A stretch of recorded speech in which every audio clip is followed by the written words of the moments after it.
Let's talk today about the number one planner trend happening for 2021. Now, I have a paid webinar that has all 5 planner trends that you should be aware of and incorporating into your marketing and sales for next year. And if you would like access to the full training, make sure to check the description below. All you have to do is buy my new book, which is a cozy mystery called Cupcakes and Chaos.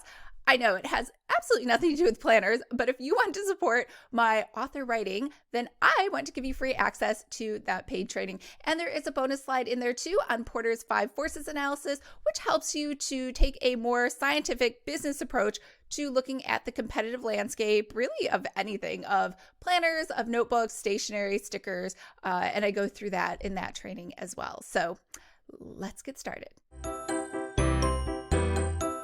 Hi everyone, I'm Lisa from Pretty Fabulous, and I help online businesses create beautiful digital downloads using Adobe InDesign. So if this sounds like you or something you might be interested in, make sure to hit the subscribe button below. I post new videos every Monday and Thursday, and I do unboxings on Saturday. So today we're going to talk about the number one trend out of the 5 that I put into the 2021 trend training, and that is really just offering something for free. Now, I'm not talking about free shipping. We're actually going to speak about that on Thursday, but today we're just talking about something free you can add as a bonus, more like you would call it like a bonus gift with your purchase. So a lot of times, whether you are shopping at a store, a retail in person, or online, they will offer you free shipping, and that's a great incentive. But now the new thing is really to offer a free gift. Now that could be something small, but something valuable. So if you think about it, when you purchase a planner, it is going to need accessories.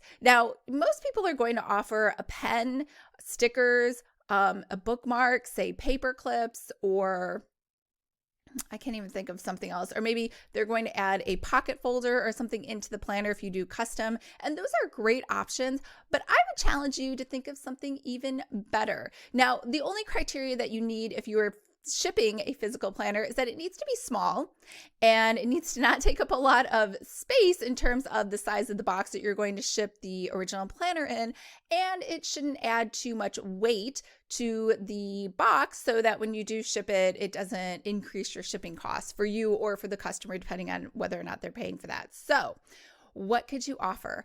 I think planner charms and key rings are a really great idea. They're small, they're cute, people love them. And if you think about it, most people don't go to the trouble to purchase them because they're really just not necessary. So that would be something nice to add. You could do Post-its, you could do a small notebook, you could do notepads. So there are a ton of different things that you could offer outside of the typical stickers and bookmarks that most people are offering right now, especially pens. Everybody's offering a pen, and most of the pens honestly are not that nice. They're kind of like these cheaper ballpoint pens where I don't even know if anyone's going to be excited about that gift. So you don't want someone to get a gift and be like, this was cheap. It was kind of like, you know what I'm talking about, where people sometimes throw things in and you're like, I don't even need this. It's just going to go straight to the garbage or the recycling bin. So try to think of something nice, something cute. And a bonus is if you can offer something that's an exclusive.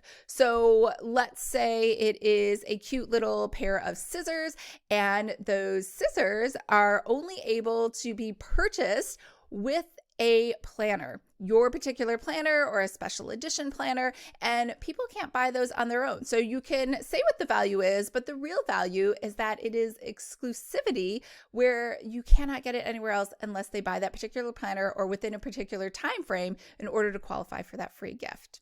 All right, I hope that helped you to kind of think of how you are going to market things. And, I know we talked a lot about physical planners, but this also can apply to digital as well, whether you are doing a digital planner for GoodNotes, you're doing printables, or you're selling printable inserts. All of those things, you can offer a free course. You could offer a bonus ebook. You could offer a bonus training session. There's a ton of different digital downloads that you could offer. I think I have a video, I know that I have a video on, I think it's like 50 things that you can do with Adobe InDesign that you can create with it. make sure to check that out because that has a ton of different ideas of things that you could create also as a freebie, either for your physical planner or as your digital printable sale as well.